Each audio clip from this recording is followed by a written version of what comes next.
começando o podcast Pod Lana. Aqui quem fala é Fernando Lana, o host desse podcast. E estamos hoje aqui com a psicóloga que atua em RH, Lígia. O tema do episódio de hoje, a gente vai falar sobre experiências reais, gestão de pessoas, líder, colaboradores, dentre outras perguntinhas que enviaram pra gente aqui. Então, Lígia, pode se apresentar? Olá, muito obrigada pelo convite. Estou muito feliz de estar aqui com você, contando um pouquinho, experiência, minha história, essa profissão, né? Que eu me considero uma entusiasta dessa área, né? De RH, de psicologia.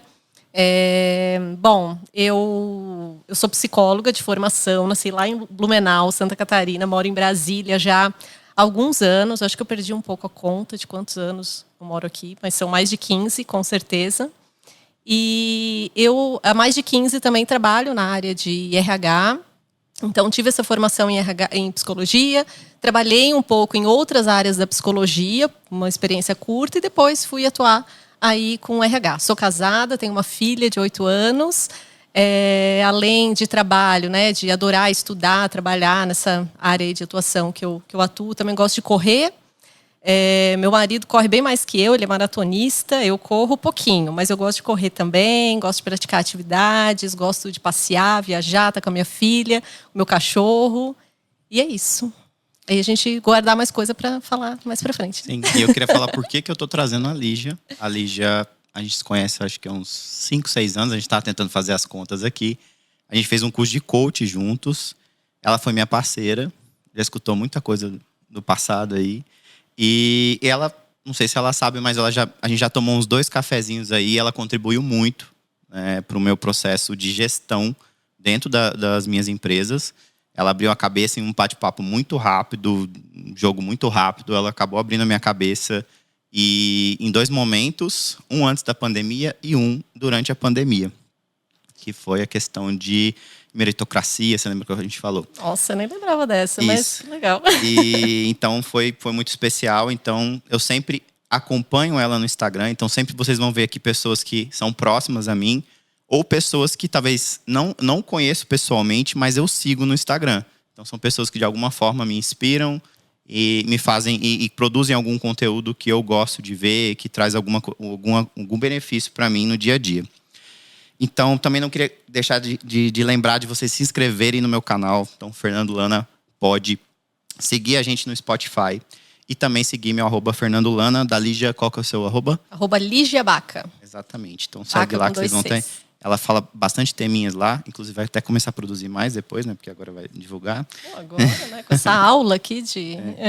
E assim, até pegando um ponto aí que você falou, que você veio de fora, né? É importado, eu também sou importado, eu sou do Paraná. O que você veio fazer em Brasília? As pessoas perguntam, né?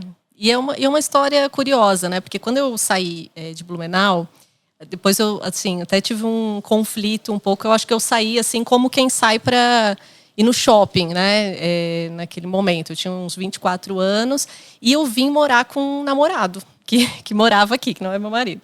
E aí, era um namoro, na época eu tinha terminado já a faculdade, eu tinha trabalhado um pouco lá em Blumenau eu era psicóloga de escola, fazia um trabalho com crianças com dificuldade de aprendizagem, era bem legal.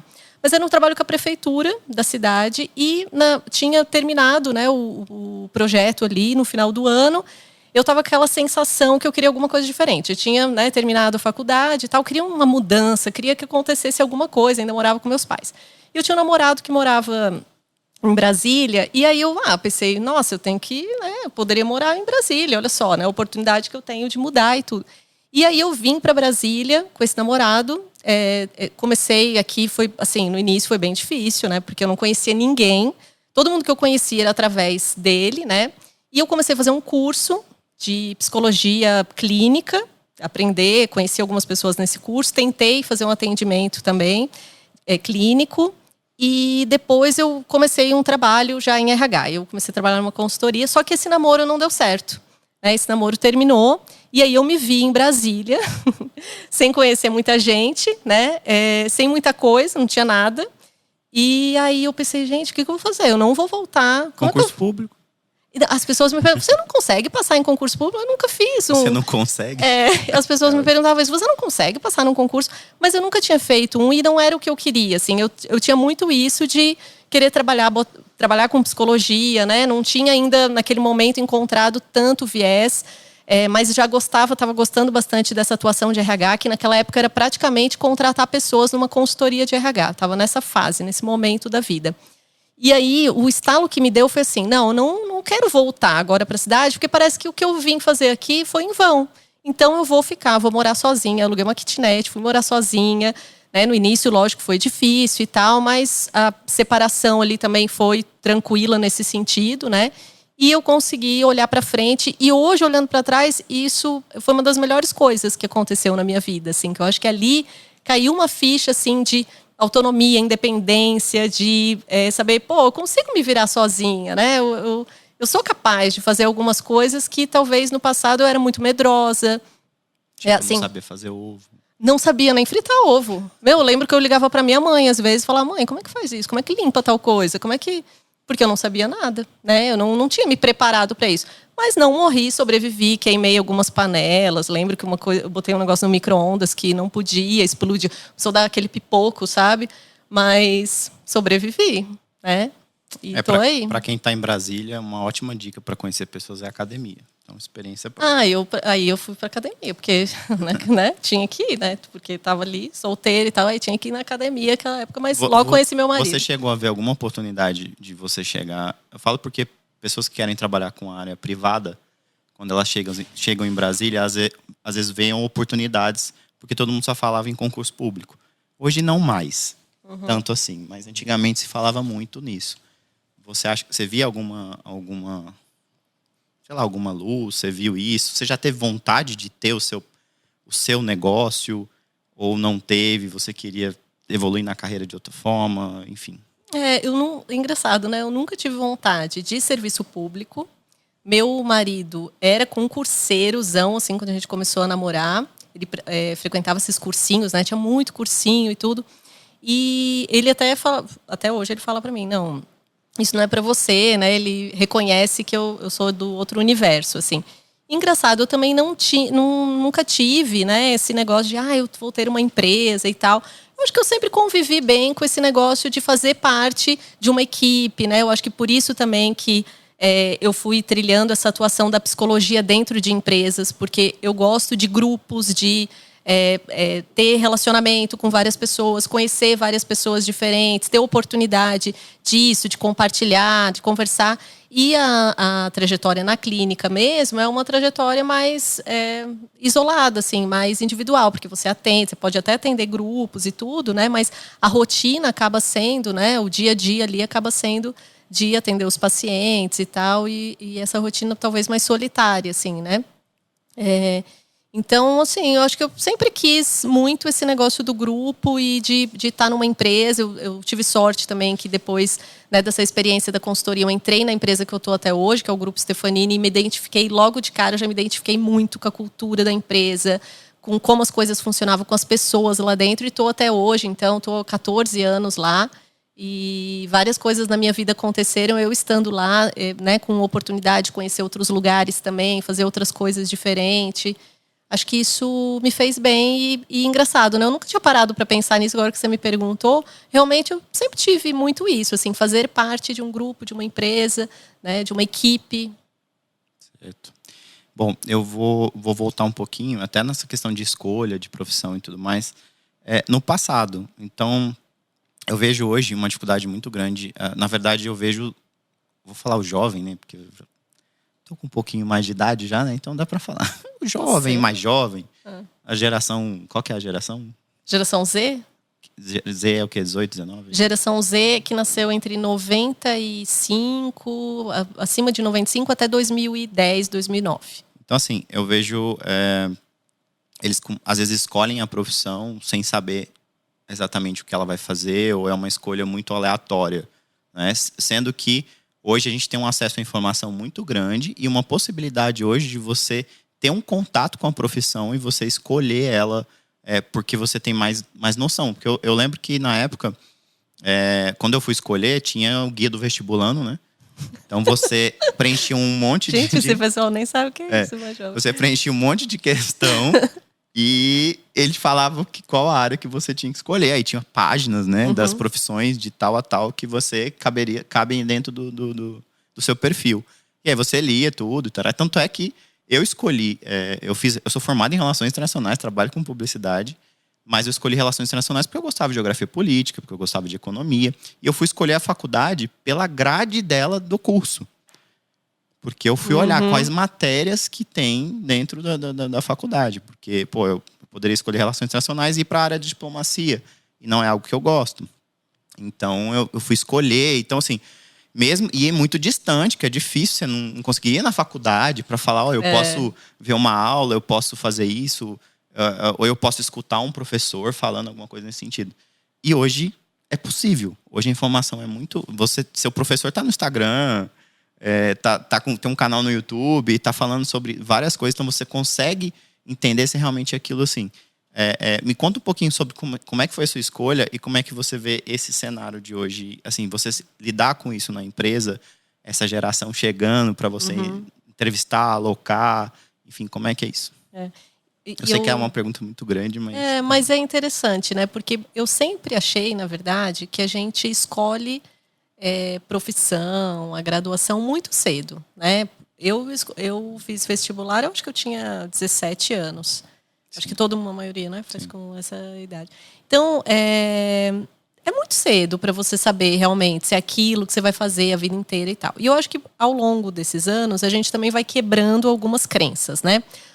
Uma das crenças que eu acho que já foi quebrada é que você também não precisa ter aquele amor eterno por alguma profissão. É possível que você vai evoluindo, vai fazendo transições, vai escolhendo qual o seu posicionamento dentro daquela graduação que você faz, e não necessariamente você precisa atuar com aquilo que você fez e nem ficar se culpando, né? Eu escolhi errado, agora tem isso daqui, eu não vou... Imagina, perdi tempo com isso. Não, as coisas acontecem, vão acontecendo na nossa vida. Mas assim, esse perder né? tempo está ligado, às vezes, pela falta de buscar uma informação, pelo menos com uma certa afinidade, né? Mas às vezes a gente não tem informações suficientes, nem autoconhecimento suficiente, né? Eu acho que isso talvez o mais importante. A informação, ela pode até estar disponível em algum lugar, mas esse autoconhecimento, né? Saber do que de fato eu gosto, do que eu não gosto... É isso que eu acho que falta, né? A gente não tem outro jeito, na minha visão, do que você se vê em situações, né? Se você é submetido a uma situação, se você tem aquela experiência com aquele curso, com aquela graduação, é assim que você descobre se aquilo ali faz sentido para você ou não, se combina, né? Se você é feliz fazendo aquilo ou não, né? A minha descoberta para a parte da psicologia é engraçado, né? Eu acho que a primeira vez, assim, a lembrança mais antiga que eu tenho de ouvir a palavra que fazer sentido, né? Psicologia, psicólogo e tal. Na aula, né? Na escola, quando estava na escola ainda, tinha uma história de que estava frio e aí tinha gente sem casaco e tal, e vinha um tema do que assim, você não está com frio? E a pessoa falava, mas frio é psicológico, frio é não sei o quê. E aí aquilo eu vi que foi me fazendo assim um pouco de curiosidade. O que é isso, né? O que estuda? Será que a mente pode ter uma influência sobre outras coisas? Meio que a curiosidade nasceu assim, de pensar em estudar a psicologia em si pela curiosidade. Depois que eu fui tomando mais noção do que um psicólogo faz, de como é o trabalho do psicólogo, quais são as áreas que o psicólogo pode atuar. E foi, assim, muito bom ter feito psicologia. Assim, eu gostaria de fazer de novo, inclusive, porque eu acho que a gente faz muito cedo. São conteúdos muito pesados, assim, muita informação, né? E a psicologia vai evoluindo, então já tenho anos já que eu formei, e eu tenho morro de vontade, assim, de ir estudar umas coisas. De vez em quando eu começo a ler outras coisas, porque é muito incrível, né? Toda essa área, assim, gera muita curiosidade e muito autoconhecimento também. Porque você tem você vai lidar diretamente com pessoas, né? Na psicologia ali, então... E jovem, né? Tipo, você tem que construir uma bagagem ali, uma ponte, um apoio muito forte, porque você vai lidar com emoções, vai lidar com outras pessoas também, né? Então, acho que E com situações, Lana, que a gente não tem noção ainda, né? Naquela idade ali, pelo menos eu não tinha noção de... meu contato com a psicologia era eu mandado para a sala da psicóloga.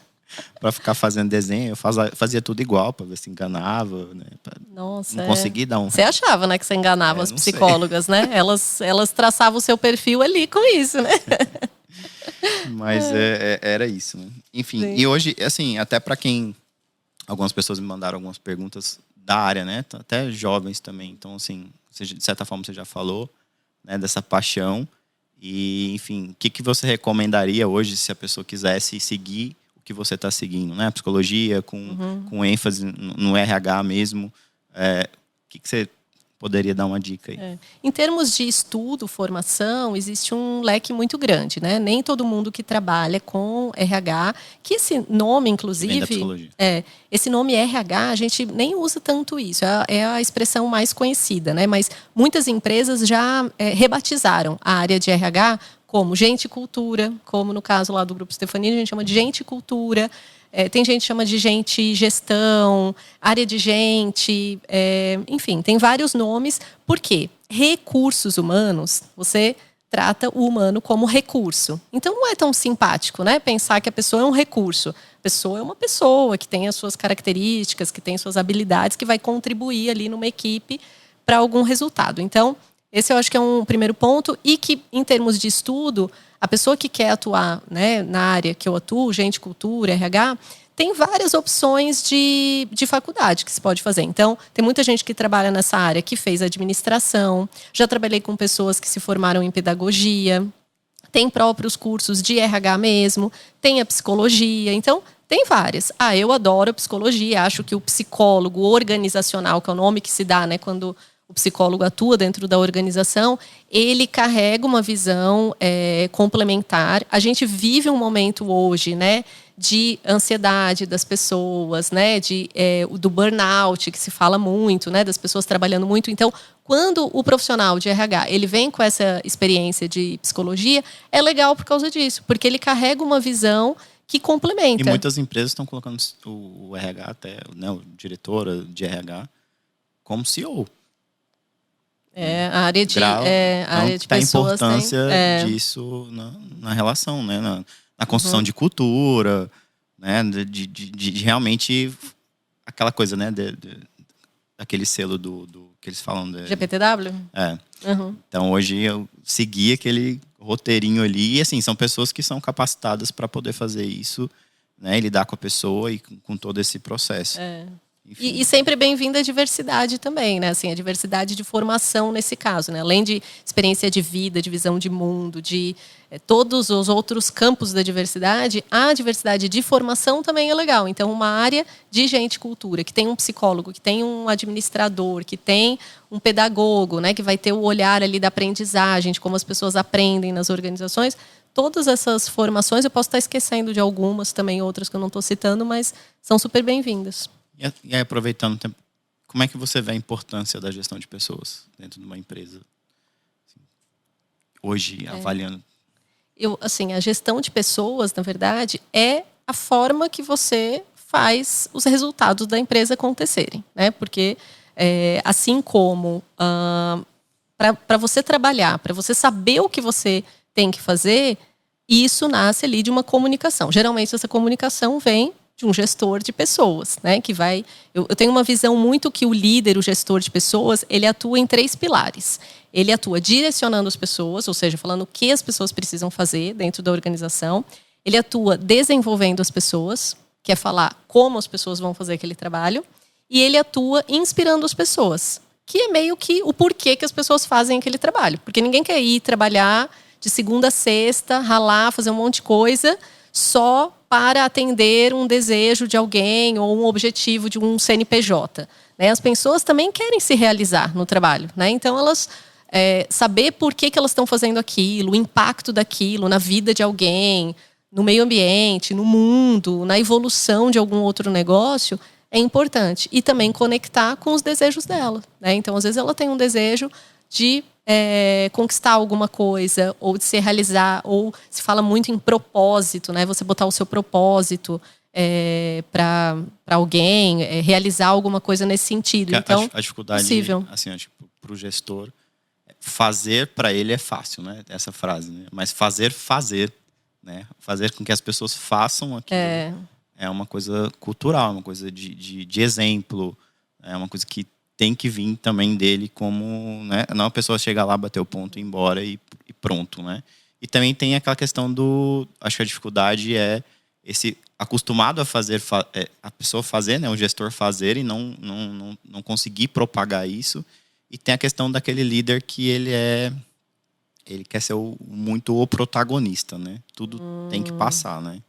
Então, acho que é uma dificuldade aí que dentro desse processo de liderança, na verdade, ser líder tem que ter esse entendimento, né? De todas essas partes. Eu gosto muito disso, assim, de pensar e gerar reflexões nos grupos que eu trabalho, nos lugares que eu vou, da evolução do modelo de gestão, né? Porque existem várias teorias sobre isso, livros e tal.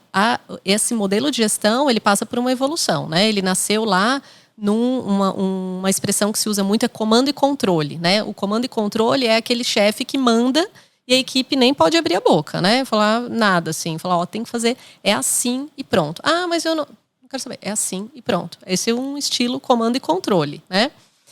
Depois você vai passando por outras evoluções, né? Vai ter outros estágios. A equipe dá uma opinião e tudo, mas é a palavra ali do chefe que é a última mesmo, né? E você evolui para algumas empresas que já adotam modelos chamados autogestão, por exemplo, onde até tem uma figura que é como se fosse um líder, mas ele às vezes é muito mais um elo de ligação entre aquela equipe e outra equipe, ou a diretoria da empresa, ou algum representante, algum acionista e tal, do que de fato alguém que controla alguma coisa, que dita qual que é a regra, entendeu? As coisas são feitas mais de forma colaborativa, co-criada. Então, essa é uma coisa que eu acredito muito, que a gente passa. Por quê? E essa pessoa que está no mercado de trabalho hoje, ela é mais protagonista da vida dela, né? Alguns mercados, a gente tem mais oportunidade do que pessoas disponíveis para trabalhar. Então, as pessoas escolhem onde elas vão ficar, o que faz sentido para elas, né? Então, a empresa ter uma boa gestão de pessoas, um bom ambiente de trabalho faz toda a diferença para ela permanecer ali, engajada, entregando o que ela precisa entregar, né? Eu falo, a gente conversou um pouco, é a questão do líder empreendedor, né? Na verdade, todo mundo tem que ser empreendedor, né, daquilo que faz. E o líder também tem que empreender, não só né, em criar empreendedorismo, não no sentido só de criar empresa, criar negócios, mas de empreender na profissão, na gestão de pessoas. E os colaboradores também empreender na função deles também, né? Todos são empreendedores, né? Todos têm que fazer com que...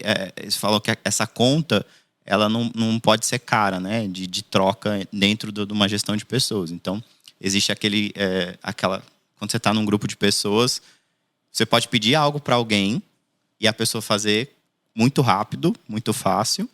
Ou se não houver uma empatia, se não houver algo, né, uma relação ali, uma cultura dentro daquilo ali, a pessoa pode criar uma burocracia para resolver aquilo ali. Ela vai colocar no pé da letra, da lei. Uhum. Não, você tem que criar assim, porque o processo é esse, não dá para ser feito agora, não dá para... Assim, essas pequenas coisas no dia a dia acabam sendo uma falta, né, de cultura ali dentro, né? Uma falta de empatia entre as pessoas, e o processo ele fica mais doloroso, fica mais penoso, mais burocrático, porque não tem essa ligação entre setores, entre pessoas, enfim. Sim. Então, é o que eu vejo isso no dia a dia, né? Então... Sim.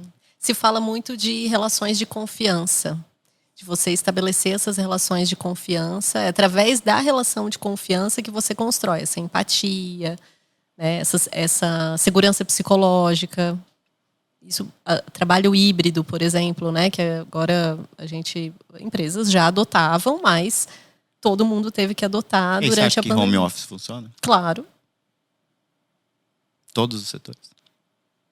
Eu não posso falar de todos, porque eu não trabalho em todos os setores, né? Assim, TI funciona a experiência bem. Que eu tenho, assim, de várias equipes, é que funciona, sim, muito bem. Mas é um estilo de fazer gestão de pessoas diferente, lógico, né? É diferente você ver a pessoa todo dia, de você encontrar com ela, né?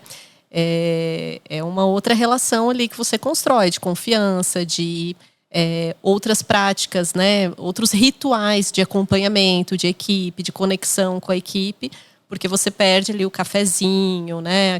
O almoço com a equipe, todo mundo. Você está olhando para a pessoa, você pode puxar um assunto sobre o que você tem, que você está mais triste, ou aconteceu alguma coisa, o que você está tão feliz hoje e tal. Aí, atrás da tela, fica mais difícil identificar isso, né? Por isso que esse líder ele vai gerando outro tipo de prática, né? E como é que vocês, nessa configuração de home office, que você falou que está mais acostumada, como é que vocês promovem essa integração? Existe momentos que todos se encontram? Existe uma regularidade? Existe alguma... Como é que funciona isso? Existem alguns ritos, né, que a gente tem adotado em relação a isso. Então, um dos ritos super importantes é você ter, né, o líder, ele ter uma reunião individual com a pessoa da equipe. Ele e a pessoa, que a gente chama de one-on-one. E aí, essa reunião, ela... É online. Ou pode ser presencial. Hoje eu trabalho no híbrido, né? Assim, a gente tem dias que a gente para atividades mais concentradas e tal, né? Mas tem pessoas da minha equipe, por exemplo, que moram numa região que a gente não está perto de um escritório. Então, eventualmente, eu até posso encontrar essa pessoa, programar um encontro e tal, mas ela não está próximo de um escritório da empresa. Então, a gente acaba se encontrando só no virtual mesmo. Então, o one-on-one, essa reunião, é para justamente você estabelecer essa conexão, né? Como é que você está se sentindo? Me conta um pouquinho, né? Então, geralmente vou lá, eu anoto, né, o que as pessoas estão me falando, justamente para ter um acompanhamento daquilo, ter um cuidado com aquilo, com as pessoas, né? E isso vai gerando esse terreno fértil na hora que dá um conflito, né? Na hora que eu falo assim, poxa, eu te pedi isso, mas isso não aconteceu. Você fica mais próximo da pessoa para ter essa liberdade. E a pessoa fica próximo também de você, para falar, olha, eu não gostei que você me expôs, você fez isso e tal, porque esse caminho também tem que estar aberto, né? O líder tem que estar aberto para ouvir da equipe. Então, one-on-one é um ritual. Ter ritual para olhar resultado, que aí, lá a gente faz mês a mês. Outros negócios pode ser que precisem até com mais frequência, né? Mas na minha atuação, a gente faz uma vez por mês, ter a disciplina lá, olha resultado, o que está em relação ao mês anterior, alguns indicadores e tal. Aí tem reuniões para compartilhar informações, para as pessoas se ajudarem também, né? Tem reuniões que é para promover a criação dos laços entre as pessoas da equipe. Então, essa reunião para as pessoas se conectarem. Então, alguém apresenta alguma coisa, conta alguma coisa que foi legal, ou pede ajuda para alguma coisa, né? Então, e alguns rituais que atendem essas necessidades de conexão, de compartilhamento, de pedido de ajuda, de olhar resultado, essa disciplina, tudo isso vai fortalecendo esse modelo mais híbrido ou remoto, né? E em relação a isso, é exigido um pouco mais de produtividade? Como é que é essa relação? Porque tem essa questão, se eu vou trabalhar em casa, tem que produzir mais. Como é que fica essa relação? Como é que vocês tratam isso? Não, assim, isso de produzir mais porque está em casa... Muitos órgãos, muitas empresas tiveram essa exigência de produção. Sim. Por estar em casa, por não ter esse tempo de deslocamento. Enfim, então muitos órgãos, inclusive governamentais, tiveram essa Tem que produzir mais, né? O que você acha disso? É ok ou não? Eu acho que assim, produzir mais, lógico que está na veia de qualquer negócio, né? Sempre todo mundo quer otimizar, produzir mais ou melhorar alguma experiência. Isso contribuiu? O que o home office trouxe de contribuição dentro do processo? No caso de vocês. Assim, entendi que funciona. Sim. Mas ele contribuiu alguma coisa mais? Não, ele só funciona.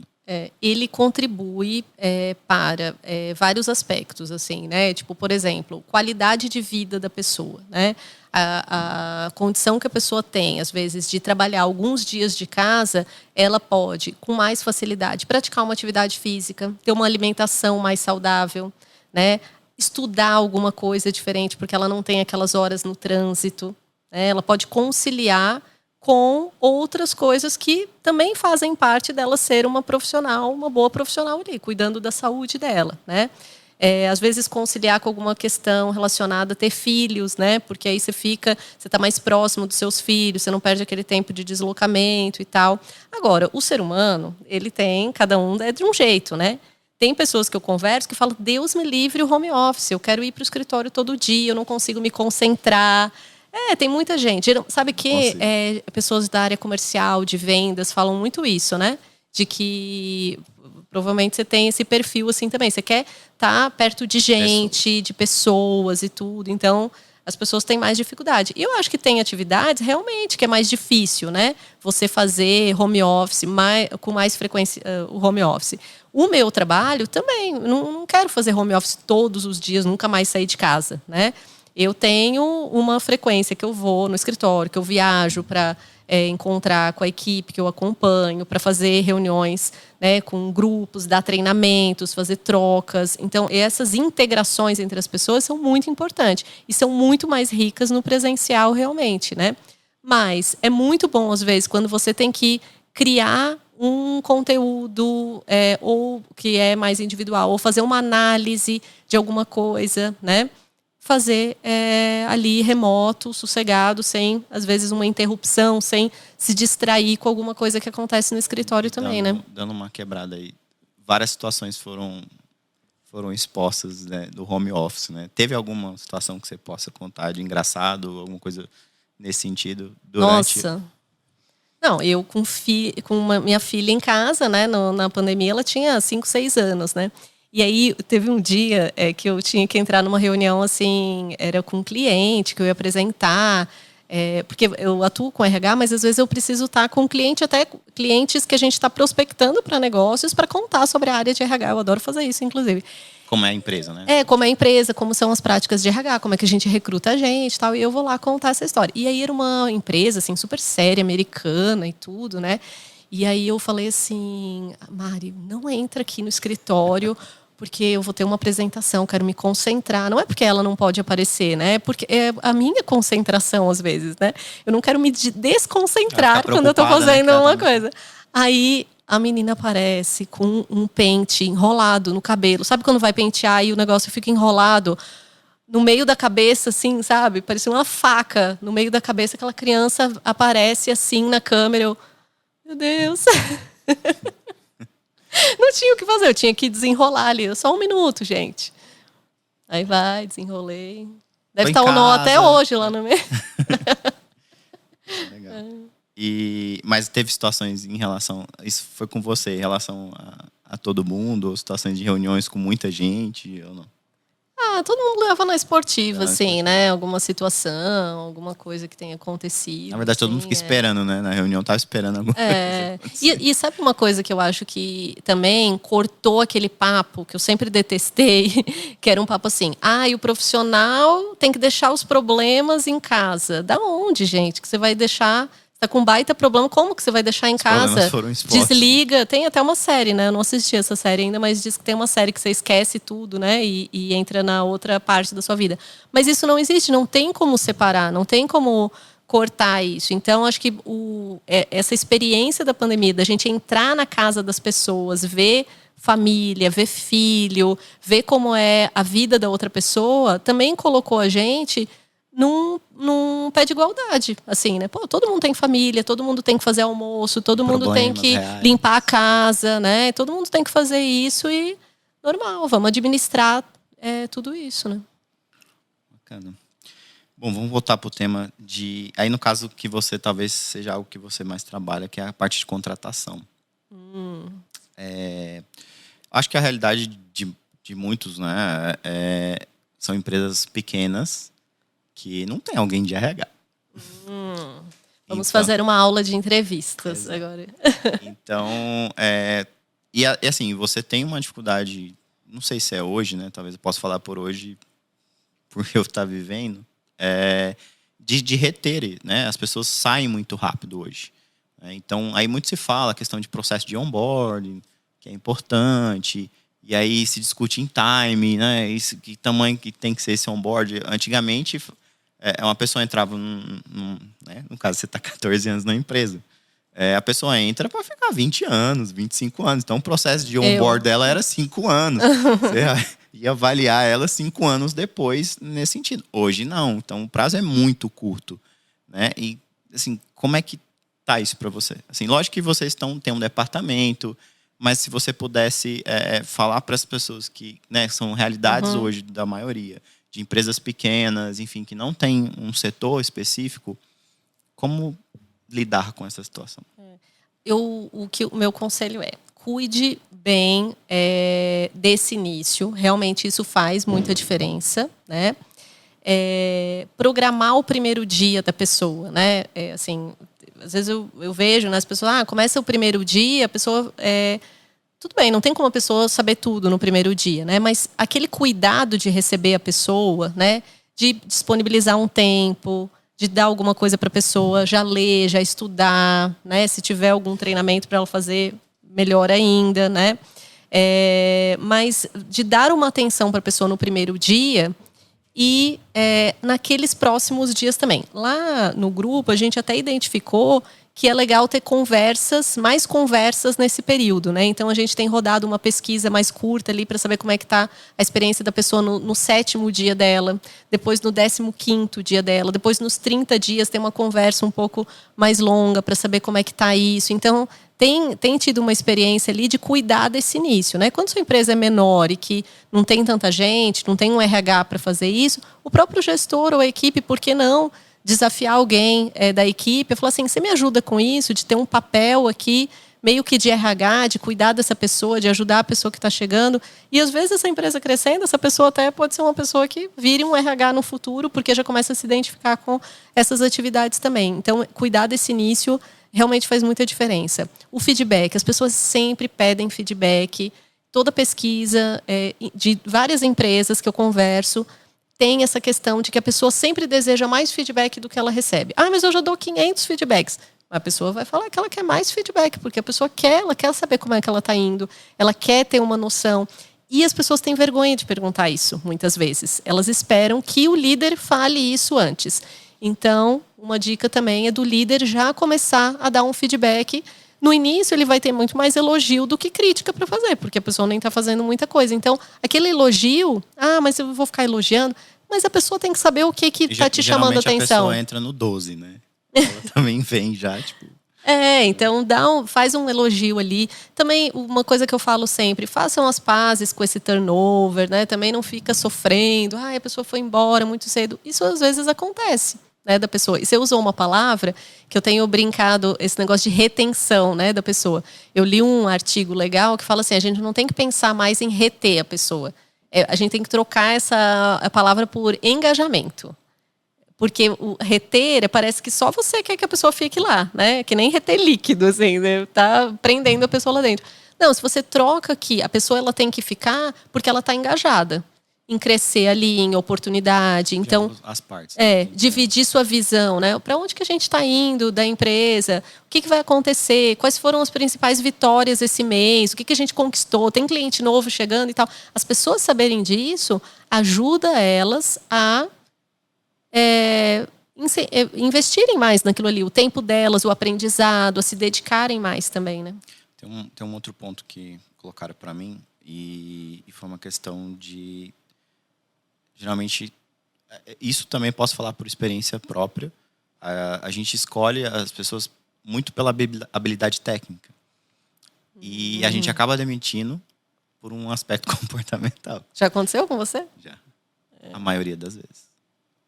Você olha muito pro técnico e demite pelo aspecto de colaboração, de falta de proatividade, de outro aspecto que não aquilo ali. Então, assim, já aconteceu, mas é uma coisa que hoje eu procuro muito, é procurar perfis não pela habilidade técnica exata naquilo que eu estou contratando. Então, não exijo experiência naquilo, mas que a pessoa tenha outros pontos, né, que eu acho que é mais válido, né, de comunicação, eu pergunto muito essa questão de relação de pessoas, justamente pelo que a gente vê depois, né, que você conhece, que você chama a pessoa, que você contrata a pessoa, ela senta, e aí você começa a descobrir como a pessoa é no dia a dia, no lado emocional, no comportamento humano dela mesmo, e não somente... É uma mistura, né? Ela tem que ter aquela questão técnica associada com o ambiente que ela tá, da forma como ela é.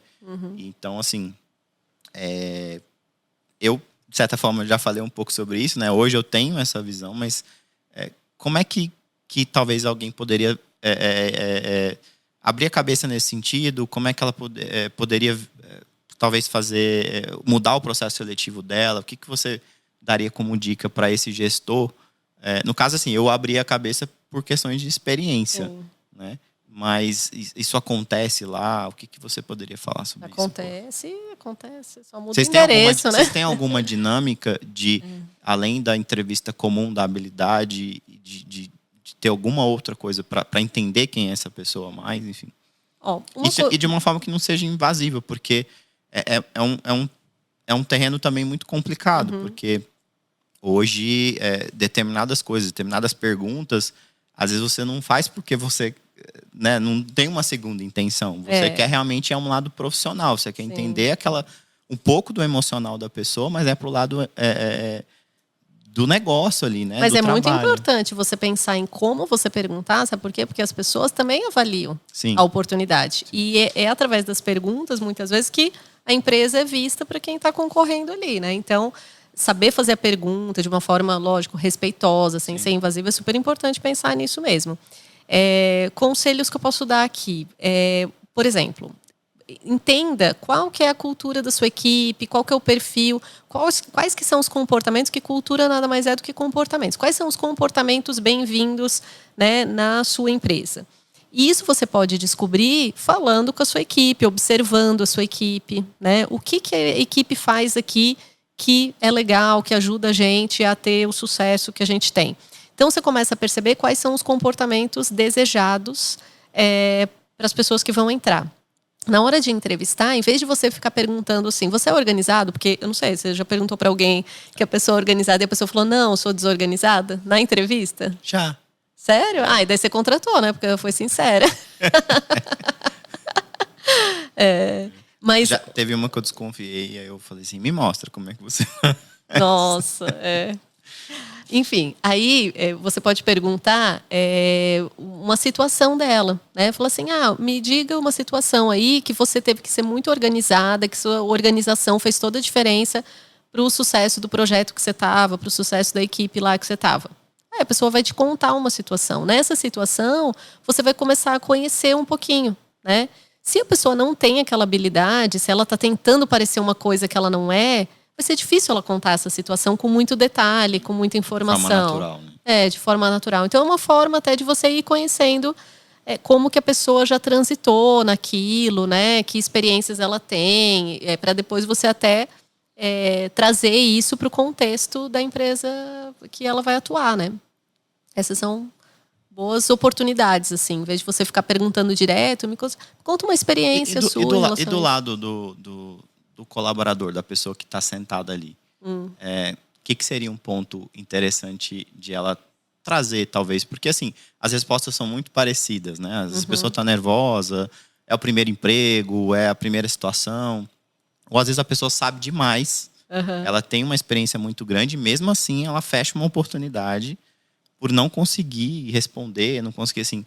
Como é que seria esse preparo para essa pessoa? E o que é importante, assim... O que você diria que hoje é importante ela dizer? Ela não deixar de sair de uma entrevista como entrevistado mesmo ali. Sim. E não deixar de falar, assim. O que seria? Primeiro que a pessoa vai para a entrevista, ela tem que ser ela mesma na entrevista, né? Uma vez eu tive uma conversa dessa, de assim, que roupa eu vou fazer a entrevista? Eu quero muito essa oportunidade. Que roupa eu vou? Vou até botar um salto. A pessoa não usava salto. Eu falei, não vai. Vai com a roupa que você vai trabalhar. Chega lá tropicando, né? Não vai. Não tenta fingir ser uma pessoa que você não é. Porque depois você vai fazer o quê? Você vai ficar sustentando esse personagem?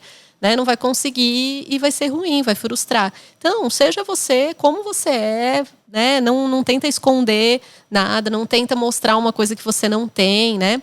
Mas mostra a tua vontade, o teu entusiasmo, o teu interesse. Eu falo que a força de vontade, de querer, acho que é o ponto mais relevante, assim, pelo menos que eu vejo. Sim. A pessoa querer, não sei, mas eu vou aprender, eu vou me esforçar para aquilo ali, mostrar um interesse no aprendizado, porque eu deixo muito claro nas entrevistas, geralmente, assim, que a experiência você vai ter, mas eu quero saber se você quer, né? Sim. Porque a experiência vai vir, é um dever nosso, né? Trazer a experiência, trazer o aprendizado para aquilo que a gente trabalha, né? A gente está dentro do segmento, então a gente tem que ter algum processo, alguma forma de mostrar isso. Então, pressupõe, né? Em todos os lugares é dessa forma, mas entender da pessoa essa vontade dela, de ela querer também E contar essas histórias, essas experiências que a pessoa já teve, né? Então, assim como o entrevistador pode perguntar, me conta uma situação e tal, vale a pena ela criar essas narrativas também para contar na hora da entrevista, né? Porque às vezes a pessoa também não se prepara e aí também é natural. Você vai fazer uma e depois você vai fazer outra, você vai aprendendo com essa experiência também. Tem gente que fica frustrado, já aconteceu de pessoas me contarem isso. Eu fiquei muito frustrada porque eu não consegui falar o que eu queria falar. Claro, foi a primeira entrevista e depois você tem que se preparar, né? Você pode se preparar melhor, mas nada melhor do que preparar para falar. Eu já tive pessoas dessa forma que depois me mandaram um texto. Eu esqueci de falar disso. Aí, ó. É bom a iniciativa. Né? A iniciativa de falar. Você teve experiências antes de você trabalhar onde você está agora? Uhum. Você teve outras experiências de carteira, de outras empresas? Tive outras experiências também. E como é que foi esses momentos assim, para você? De passar porque, pelo processo, você já tinha uma né? afinidade com a área da psicologia. Já era algo que você já estava caminhando para aquilo. Você porque aqui, assim, eu acho que o estudante de direito, por exemplo, quando ele quer fazer direito, ele já tem uma forma de ser, de questionar, enfim. Né? E a psicologia, como é que é? Como é que era você, assim, nos lugares, no ambiente, numa entrevista? Tá. Nossa, faz tanto tempo que eu tô até tentando lembrar aqui. Você chegou a estagiar durante a faculdade? Não? Sim. No curso que eu fiz, era obrigatório fazer 3 estágios, né? Não eram nem remunerados, era obrigatório ter que fazer os 3 estágios ali. Na minha época eu também não. Eu peguei uma fase de. Um era clínica. Nossa, a clínica eu adorava, porque assim, era brincar já de ser psicólogo, né? Então tinha uma clínica da faculdade mesmo, que você ia lá e tal, e fazia o atendimento. Então eu consigo me lembrar assim das situações lá, eu chegando. Eu lembro que eu pegava a roupa da minha irmã mais velha para eu parecer assim mais séria, sabe? Pareceu que não era. Parecer assim, mais velha, mais séria, mais madura, né? Eu pegava lá, catava umas camisas da Letícia para ir para o atendimento. E aí depois, fiz esses estágios. Aí depois tive essa oportunidade lá, né, na prefeitura e tal. E agora esse é interessante. Quando eu vim para Brasília, que eu trabalhei numa consultoria de RH, o processo seletivo, Lana, sem brincadeira, tinha umas 20 mulheres dentro de uma sala que não era muito grande e uma vaga. Eu louca por aquele emprego, né? Porque eu queria trabalhar, né? Tava em Brasília, não conhecia ninguém e tal. E aí a mulherada começou a se apresentar, a experiência disso e daquilo e tal. E eu não tinha tanta experiência, porque eu tinha formado fazia pouco tempo e tal. Mas me apresentei. Eu sempre, assim, gostei de falar. Não era muito envergonhada para falar, né? Eu achava que eu falava bem e tudo. Inclusive, a minha escola teve oratória. Teve uma atividade lá de oratória. Isso foi bem legal. Inclusive, eu recomendo para todo mundo. Eu fiz um curso de oratória fora da faculdade, justamente pela dificuldade de falar. Eu não tinha vergonha, mas de comportamento, de tirar algumas. Eu falava exposição. muito né. Eu não movia a mão. Então, aí quando você vê você se apresentando, só uma dentro. Então, recomendo fazer curso de oratória para todo mundo. Se desenvolve muito. É bom. E daí, nesse processo seletivo, tinham 20 mulheres lá e uma vaga, né? Aí, a Renata, que é minha amiga até hoje, eu conheci ela no processo seletivo. E ela, quando ela se apresentou, eu falei, vai sobrar essa vaga nunca para mim, que essa é a vaga dela, né? Ela era mais competente para aquela oportunidade. E depois a dona da consultoria me ligou e falou assim, eu tenho uma boa e uma má notícia.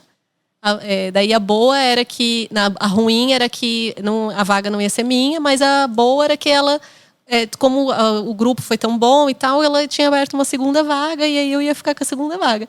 E aí o legal é que a Renata, que eu já tinha contratado ela na minha cabeça, eu falei, essa vaga é dela, né? Porque ela é melhor. Aí minha amiga até hoje, sou madrinha da filha dela, minha comadre e tal, e conheci ela no processo. E a gente trabalhou juntos. Na verdade, o que eu mais devo para ela, porque ela que me apresentou ao meu marido. Porque o meu marido era amigo do namorado dela, que na época era namorado, agora ela já casou. Ou seja, trabalhei com ela, tenho uma afilhada e ainda me arrumou um marido. E é até um aspecto que é uma questão que eu também levo em consideração. Nesse processo de escolha, de vestibular, de escolha da faculdade, do que estudar, das experiências que você passou, que você teve no passado, nessa busca, nessa forma de ser, nas dificuldades que você encontrou, você desenvolveu características que são fortes suas hoje, que você tem ela muito forte, que você traz isso até hoje, e também aspectos que foram muito marcantes de forma negativa e que você a vida inteira passou, falou assim, eu tenho que trabalhar esse ponto, eu tenho que trabalhar esse ponto. Teve essa reflexão, ou enfim, você lembra de um aspecto em relação a isso? Eu acho que assim, eu tenho essa questão da positividade, né? Que eu acho até que às vezes eu positiva demais, sabe? Para algumas coisas, assim, já deu alguns conflitos, porque às vezes é muita positividade, não vai dar certo e tal. Então eu tô aprendendo a dosar também um pouco isso, né? Porque a gente até aprende lá no curso, acho que a gente viu isso um pouco, aquele que a gente fez juntos. E às vezes o perfil, assim, você é tão confiante que o negócio vai dar certo, né? Tem essa positividade. Você fica cego um pouco, né? Que você pode ficar cego para algumas coisas, de alguns cuidados que você tem que tomar também. Mas eu realmente acredito que eu posso mudar algumas coisas, muitas coisas que estão ao meu redor, conforme o meu olhar, meu posicionamento, oportunidade. Uma coisa que, tipo, foi muito negativa, assim, que você considera muito negativa, que você tem plena consciência que teve que mudar. Você poderia falar alguma coisa assim que... Eu acho que tem a ver com essa positividade, porque como eu tenho muito isso, assim, de confiança e tal... É aquela coisa, né? Se tinha uma coisa boa e uma coisa ruim. E quando eu tive um problema na família, de meu irmão ficar doente... E que eu tinha muito essa positividade, né? De, não, vai dar certo, não sei o quê. E teve um dia até que eu falei, gente, vamos botar uma roupa verde. Hoje eu penso assim, coisa idiota, né? Mas assim, vamos botar uma roupa verde, esperança, que vai dar certo o tratamento, não sei o quê e tal. E assim, algumas pessoas falaram, não, ninguém tá feliz, meu Deus, é um problema sério, como que você tá fazendo isso, né? E assim, ali, por um lado foi bom, porque eu acho que ali caiu a ficha de tipo, verdade. Às vezes, não é tão positivo ser tão positivo. Né? Você tem que segurar um pouco a onda e ter essa empatia.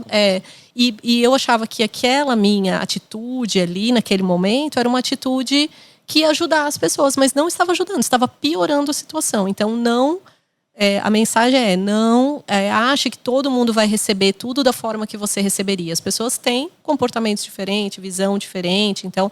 Acho que às vezes sentir um pouco mais o clima, né, de alguma coisa e ir com cautela com alguma coisa, né? Reconhecer, saber os limites das pessoas. Mas eu também tenho que cuidar para isso, eu não perder essa minha essência, que para muitas outras coisas é muito positivo ser assim, é muito bom ser assim. Então é mais conseguir ler o ambiente em relação a isso. E se a gente voltar mais para trás, tem alguma coisa que na sua infância mesmo que é um ponto forte seu? Não negativo, um ponto forte. Alguma coisa que você era como quando criança. A minha mãe fala que quando eu era criança, eu lembro disso também, né? Mas ela acha engraçado. Toda vez que ela vê eu gosto de dar palestra, né? As pessoas me chamam para ir dar palestra, eu gosto de fazer isso, né, também.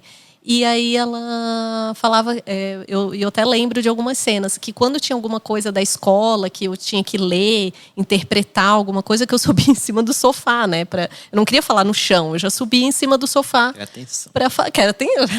Né? Toda assim, exibida.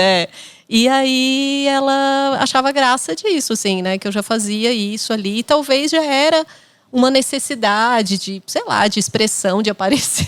Pode ser isso também, né? Eu tinha várias coisas. Conta aí. Não, já que a minha não foi muito, assim, impactante. Na verdade, eu acho que não é uma coisa tão positiva, mas que acabou tornando Primeiro que eu era sempre do contra. Eu sempre fui uma pessoa do contra. Então, desde pequeno. Não é isso. Não é assim. Coitada dessa família. Então, sempre fui muito questionador e muito argumentador. Então, o poder de convencimento tinha que ser muito grande para a pessoa conseguir me convencer. Então, tanto é que o primeiro caso foi quando eu entrei de Romeuzinho no casamento da minha tia. Romeuzinho? Romeu. É porque eles chamavam na época. Era tipo como se fosse...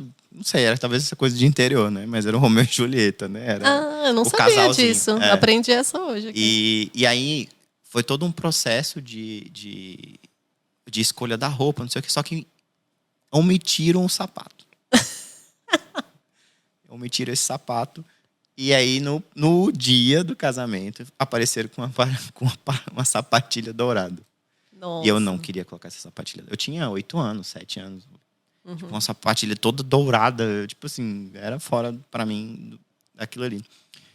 E aí eu atrasei o casamento. Por conta disso, né? Tipo assim, ficou aquela... Eu acho que eu atrasei, não sei. Porque eu fiquei enrolando muito tempo. Chorei, não queria. Não vou colocar isso. Não vou colocar isso. Eu entro descalço, não sei o que lá. E teve que ter uma negociação gigante. Juntou tio, juntou... Sim, Inclusive tem uma tia minha que deve um tênis até hoje pra mim. Tá, tia Osaí? Você deve o meu tênis. Marca ela aí. Então, mas assim, foi uma negociação. Porque pra me convencer de algo, eu era do contra e muito questionador. E você acha que carrega essa atitude até hoje? Até hoje. Eu sou muito... Assim, hoje o contra meu é pra tentar tirar o melhor, né? Tipo assim, é aquela questão assim... Tá bom mesmo? Pra ver se a pessoa tem certeza daquilo que ela tá entregando. Você gostou? Porque assim, a pergunta é sempre assim, né? Você tá bom, Fernando? Né? Tipo, uma dependência da opinião. E aí eu falo, quando eu vejo isso... Força aí, né? Equipe, então, eu falo, não, você gostou? Você acha que tá bom? Que a cor tá legal? Então, assim, é sempre... Eu carrego muito isso. Talvez em algumas situações isso é ruim.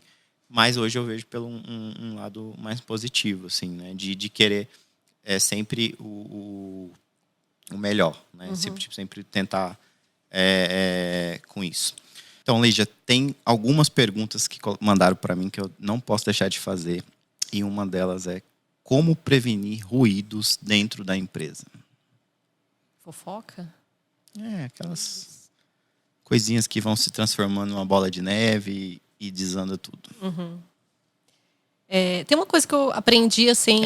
É uma pergunta pro gestor, né? Isso. Mas eu acho que vale para qualquer equipe, líderes, né? Pessoas que trabalham com outras equipes, né? Toda vez que você fortalece um canal de comunicação, né? Que não é o canal aberto ou oficial, assim...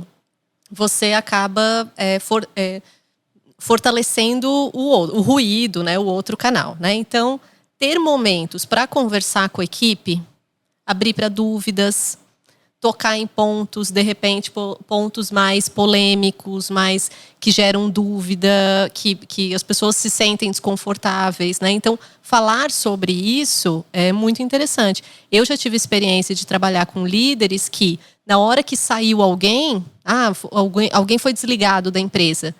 Isso é fonte de ruído, muitas vezes. O que aconteceu? O que aprontou? O que fez?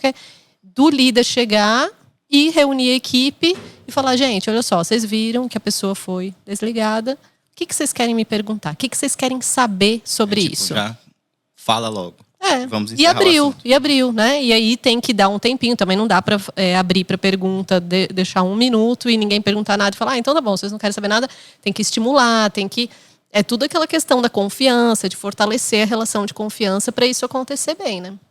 E pro colaborador, pra pessoa que tá ali, assim, esse tipo de postura, o que você falaria para essas pessoas? As pessoas, às vezes, acabam fantasiando muito, né? Assim, é porque alguém falou de mim, ou alguém pensa alguma coisa sobre mim, alguém deu uma indireta em alguma reunião, né? Então, isso, às vezes, fica nutrindo uma sensação de que tem alguma coisa rolando que a pessoa não saiba, e né? vai aumentando. Outra coisa também, sabe, que é muito comum? Reunião, as pessoas vão em reunião, em vez de falar na reunião, fica mandando mensagem um pro outro.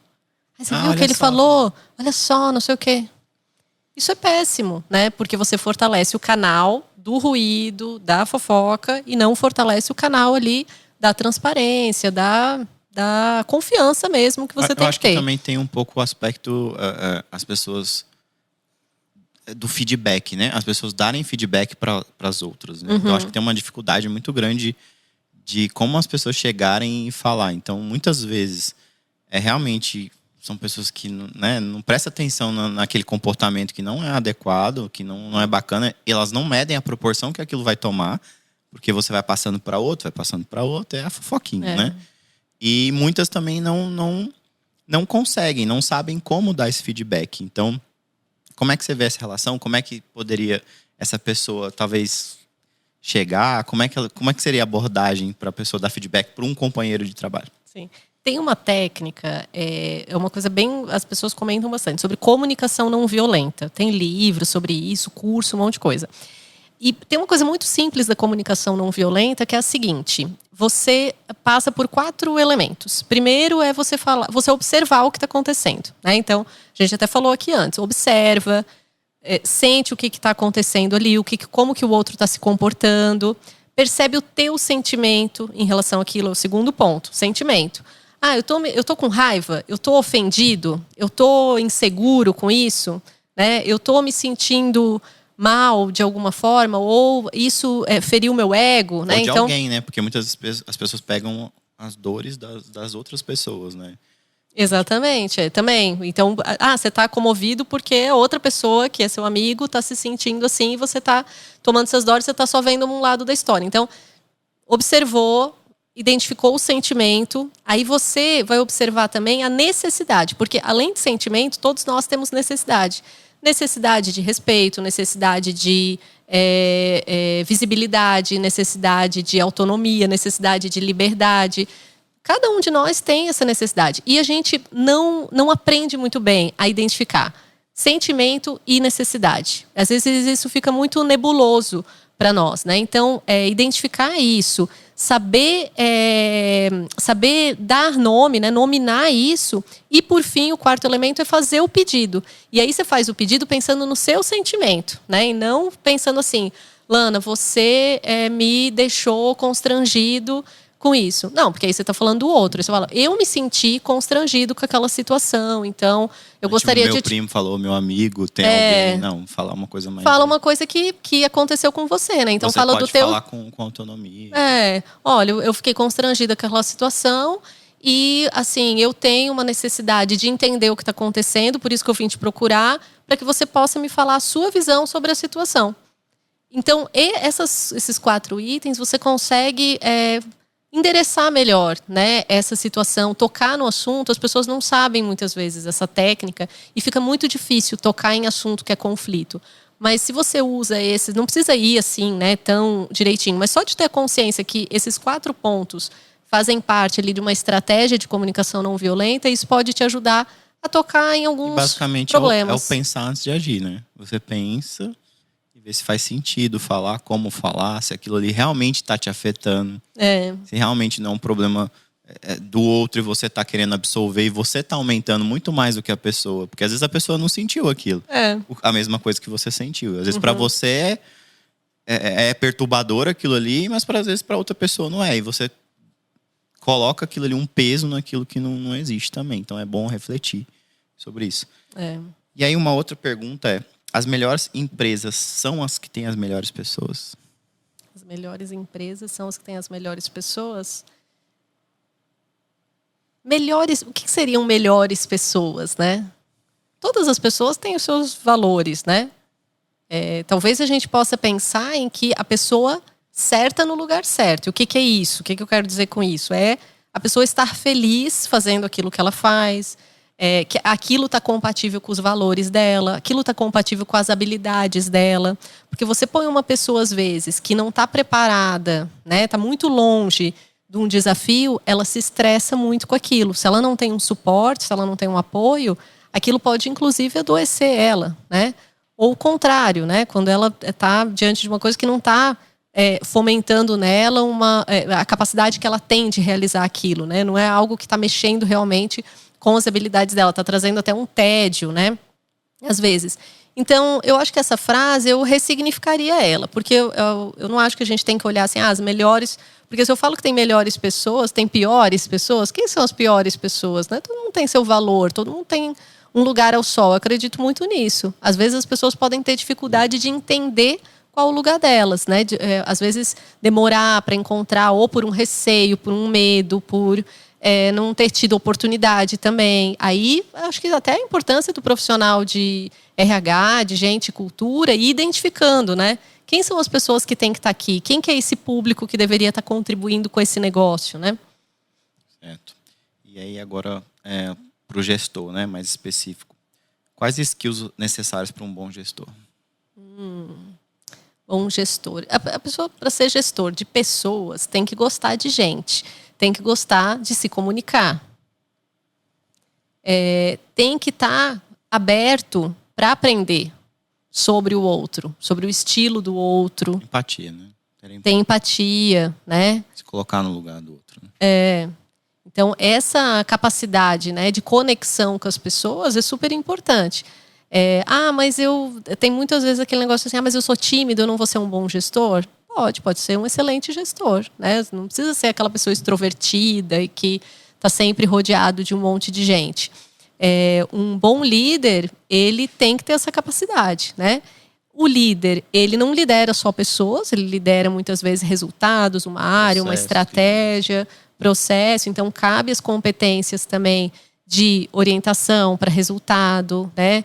De liderar alguma frente de trabalho ali, que também exige uma análise mais aprofundada, um comportamento mais analítico para algumas coisas, né?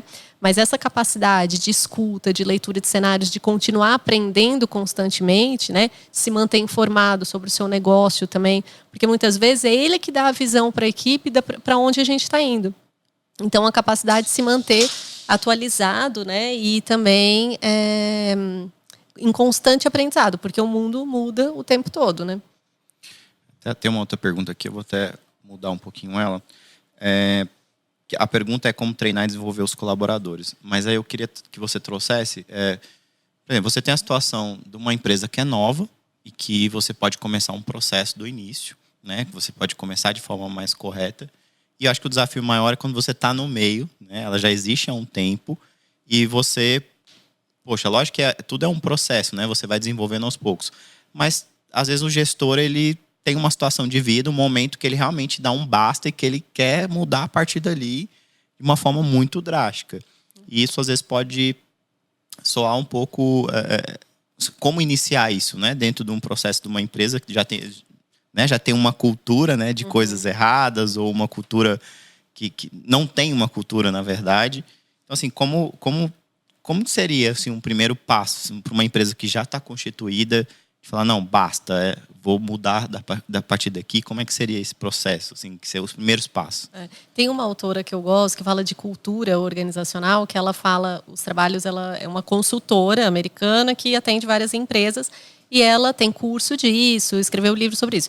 Aí ela fala, quando ela vai nos clientes, ela pergunta assim, qual que é o objetivo aí da sua empresa, né? Qual a estratégia da sua empresa? É essa. E como que as pessoas têm que se comportar para você atingir esse resultado? Aí o gestor fala, tem que se comportar dessa forma, que as pessoas precisam inovar, as pessoas precisam isso, aquilo. E aí ela pergunta, qual que é o risco de você não atingir a estratégia que você quer se as pessoas não se comportarem dessa forma? Fala, não, as pessoas têm que se comportar assim, não tem jeito. Então, é um jeito até dela sensibilizar um trabalho cultural, de mudança, de comportamento, de cultura das pessoas, né? Então, o primeiro passo é você vincular essa cultura com essa estratégia. Para onde que a gente está indo? A gente está indo para isso. Então, alguns comportamentos aqui não vão nos levar para esse objetivo. Outros comportamentos vão levar. Então, o que a gente tem que passar a fazer? Esse é um trabalho importante, e aí a cultura tem a ver com o que você dá valor, o que você reforça, né? Às vezes, as culturas acabam reforçando o comportamento que não é o comportamento que leva adiante. Vou dar um exemplo. Precisamos inovar. A gente só vai conseguir atingir o resultado aqui se a gente tiver ideias fora da caixa, criatividade, inovação. Aí a primeira pessoa que levanta a mão e fala assim, gente, por que a gente não faz assim, assim, assado? Não, péssima ideia, não me tragam essa ideia. Mas você não quer que as pessoas inovem? Não quer que as pessoas tragam ideias? Como que você não deixa nem a pessoa... Não, mas essa ideia... Mas a pessoa não sabe que essa ideia não é uma ideia boa. Então, esses espaços, né? Aí você começa a refletir sobre isso. Né? E às vezes a gente não se enxerga. Por isso que o trabalhar em equipe é tão importante. Por isso dar abertura para o outro falar é tão importante. Porque é assim que você começa a reconhecer o que você não vê, o que você não percebe. Certo. E assim, lógico que tudo isso envolve... Acho que é um trabalho inicial que você tem que ter, às vezes até de assumir mesmo, né? Tipo, olha, não tá legal dessa forma. E você abrir para eles, olha, né? Com perguntas, você acha que tão bacana dessa forma? Não tá, então vamos mudar, vamos ver o que a gente pode fazer diferente. E aí é um momento, acho que talvez mais de coletar um pouco, mesmo que você tenha uma ideia pré-concebida, mas talvez de você tentar trazer o time junto nesse processo, né? Sim. Enfim. E aí temos outro aqui. Questão de... A gente até comentou um pouco sobre o excesso de informação. Hoje, você acha que ele atrapalha o ambiente ou não? Assim, esse excesso de informação o tempo todo. Acho que a dispersão das pessoas. Né? O excesso de informação está muito ligado nessa dispersão das pessoas, do processo, enfim. O que você acha? Que ajuda ou atrapalha? Muito estímulo. A gente tem muito estímulo hoje. Seja em redes sociais, ferramentas, falar sobre isso as próprias ferramentas de trabalho, né? A gente tem muito estímulo. Quando a gente está trabalhando, geralmente as pessoas podem nos acionar de várias formas. Isso é muito bom, muito positivo, que você fica disponível para cliente, para equipe e tal. Mas, ao mesmo tempo, exige você administrar sua atenção um pouco melhor, né? Porque senão você não consegue fazer um trabalho de qualidade. Tem muitos autores que falam sobre isso, assim, de que esse negócio de ser multitarefa tem limite. Senão, você corre o risco de não fazer bem feito algumas coisas se você quiser ser multitarefa, fazer várias coisas ao mesmo tempo, sabe? Tem gente que entra em 2 reuniões ao mesmo tempo, como que consegue prestar atenção e absorver, né, o que está acontecendo? Então, tem um excesso de estímulo, e esse excesso de estímulo, na minha visão, não vai parar, não vai retroceder. É a gente que tem que se acostumar a lidar com esses estímulos, né? Assim, o que eu vou agora ficar meio off de algumas coisas para eu poder me concentrar? Por exemplo, eu quando, no caso do WhatsApp, eu só abro se eu puder resolver. Boa, isso é uma boa. Meu, isso é ótimo. Tipo, eu deixo lá, fica pendente. Então, eu até falo com o pessoal que, assim, se for muito importante, vem na minha sala. Porque às vezes viu? Não vi. Eu não vi, porque se eu abrir, eu tenho que resolver. E esses combinados são ótimos, né? Porque esse negócio de que a pessoa leu o meu WhatsApp e não respondeu e a pessoa fica sofrendo é ruim. Então, se você... Eu desativo tudo.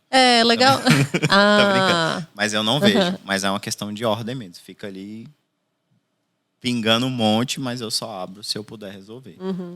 Foi algo que eu tive que fazer justamente por essa excesso de informação, né? Qual é o termo que você usou? Excesso de estímulo. Né? Estímulos, né? Então, e as minhas 100 abas de navegador. E informação tem muita mesmo, né? Se você vai pesquisar um tema, você vai encontrar várias respostas para um tema. Então, que referência você vai usar? Você tem que escolher uma fonte daquilo para você se aprofundar, né? Porque senão você fica com várias informações mesmo. Eu vi uma palestra de um cara que falou de infoobesidade. Eu achei o máximo. Porque a gente tem excesso de informação. Fica uma obesidade de informação, né? Tanto que você não consegue digerir, que você não consegue tratar aquilo. N formas de fazer, N passos, você não consegue... Até ter o poder de... Você não tem nem... A desatenção chega a ser tão grande que você não consegue nem parar para ver o que é melhor, né? O que você vai seguir, e você fica travado às vezes, né? Porque você não consegue tomar uma decisão. E aí agora junto a inteligência artificial, enfim, né? Parece que não vai voltar, vai ser sempre mais. Né? Nós que vamos ter que ter gestão do nosso tempo e do dia a dia. Eu fiz uma matéria agora na UNB, que é da psicologia lá, social do trabalho, que tem a ver com ergonomia, né? E é ergonomia cognitiva. Eu achei bem legal isso, porque a gente fala muito de ergonomia, cadeira, postura, como você senta e tal. E a ergonomia cognitiva é justamente a sua concentração, o raciocínio, né? Como que você consegue ali ter a sensação de ser produtivo, por exemplo, né? Que teve uma questão na sala que o professor trouxe, que é: o que é mais importante, ser produtivo ou o bem-estar? Aí as pessoas ficaram, nossa, bem-estar, produtivo e tal, aquele debate. Eu falou, não, mas as duas coisas andam juntos. Para você se sentir bem, você tem que ter uma sensação de produtividade. E isso eu achei bem interessante essa discussão, porque tem a ver também com gestão de pessoas. Às vezes a gente tem uma visão que fazer uma boa gestão de pessoas é ter ausência de pressão no trabalho, de cobrança. Porque, não posso cobrar ninguém, eu não posso pressionar, já que eu tenho que fazer uma boa gestão de pessoas. Você não precisa pressionar a ponto de a pessoa adoecer, né? Mas deixar claro que existe uma qualidade a ser perseguida, existe um indicador para a gente atingir ali, é legal.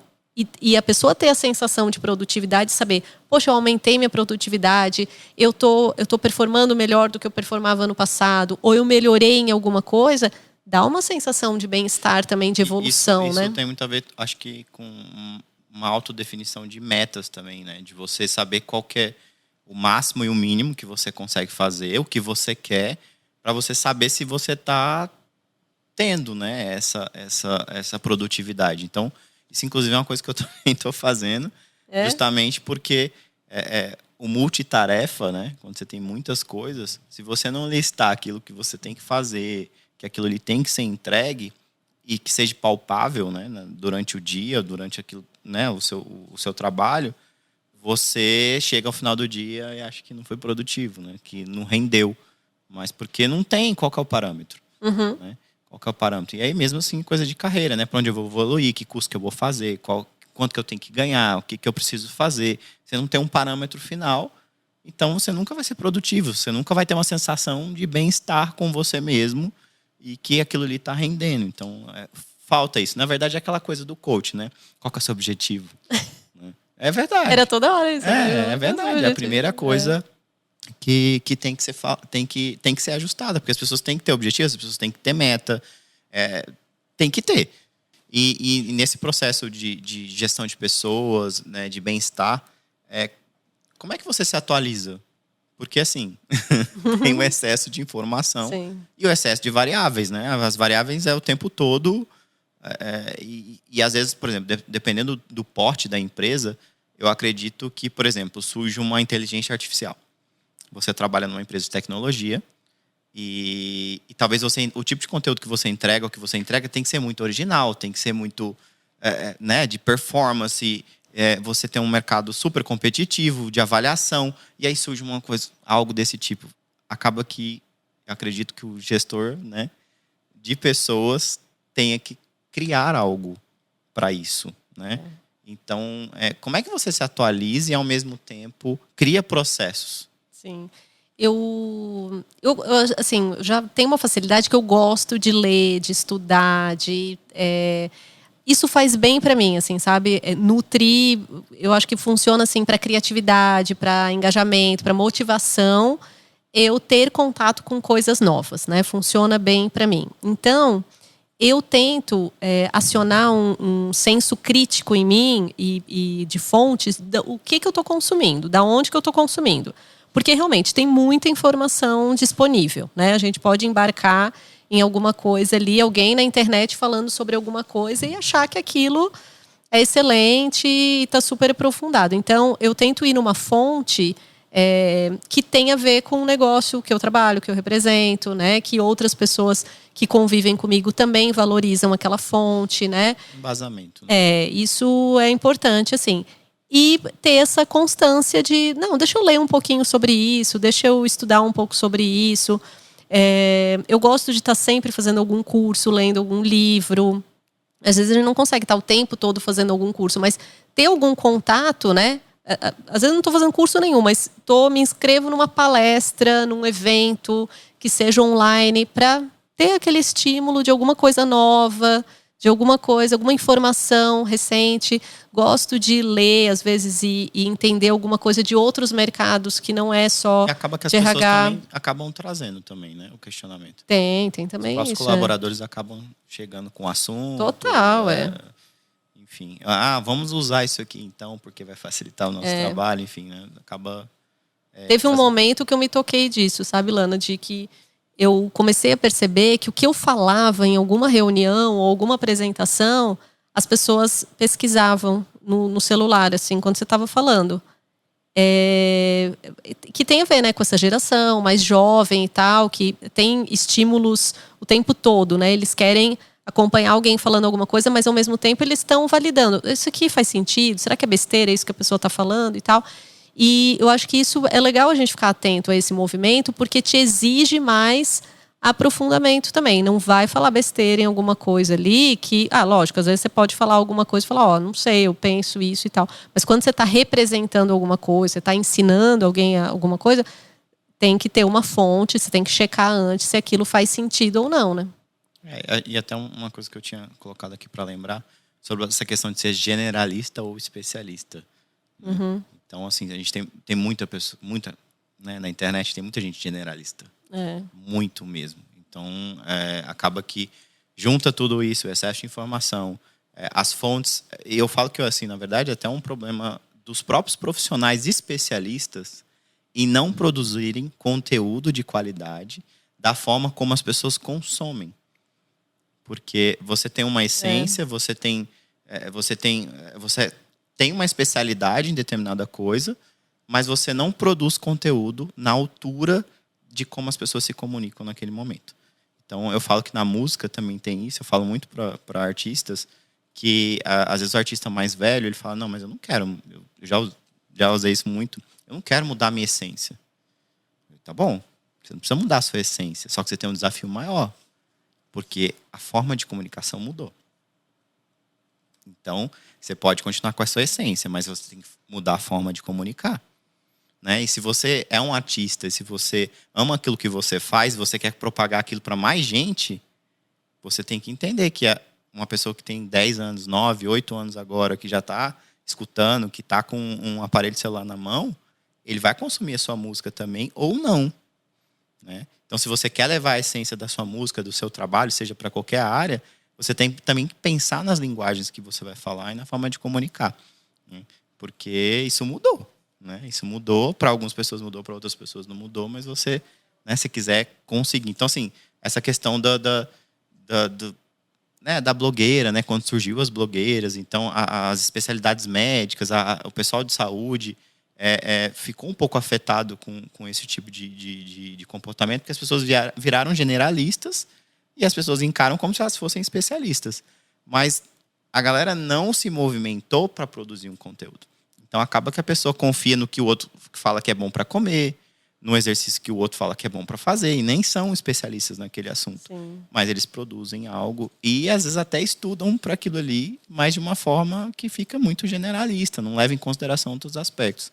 Então, é uma realidade que nós temos hoje, essa relação, né? Versus especialista e generalista.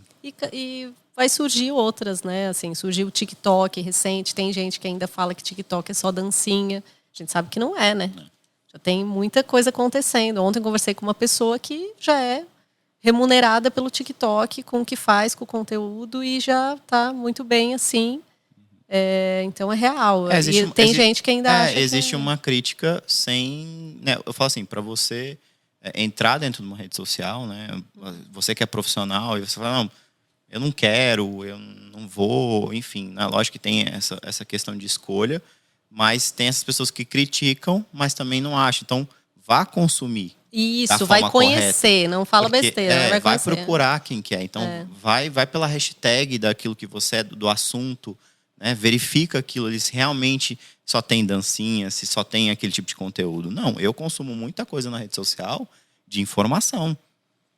Né? De informação, de pessoas que realmente entregam algum assunto, que tem um segundo canal, que tem uma outra forma, que ele aprofunda aquilo ali. Então, ele dá uma pílula ali, mas ele tem um aprofundamento, tem pessoas que chamam. Então, é muito esse processo da busca de informação também, né? As pessoas estão um pouquinho mais preguiçosas em relação e ficam nessas desculpinhas.